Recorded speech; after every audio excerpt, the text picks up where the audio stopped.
Now, amidst concerns over fans having difficulty accessing tickets for the Gibson McCook Relays and the Jamaica Premier League matches at Drax Hall 2 weeks ago, President of the Intersecondary Schools Sports Association, Keith Wellington, says they have designed an online ticketing system for next month's ISSA Grace Kennedy Boys and Girls Championships.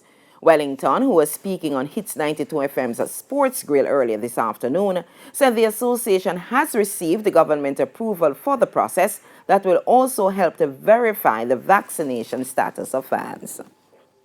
Specifically for us, with our needs in mind. Remember, we are a multi-day event, so we are going to have ticket persons buying tickets for multiple days or season tickets. And so we needed to do something for ourselves, and the government agreed that we could be allowed to put in place our own system. So we are working with their own developers as well.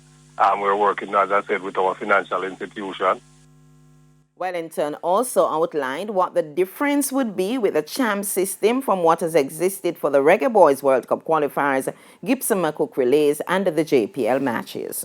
Online registration, so that you can get the verification, is going to be a clearly defined period where there's no purchasing of tickets, right? So persons can go online and do their registration right up to the 21st of March. So between now and the 21st of March, no tickets will be sold. So persons are just going to focus on registering on the system and waiting on their confirmation during this period. They don't have to go to the government system to get the verification. Once they're registered on ISSA system, we are going to provide a back-end access to the government for them to verify each person.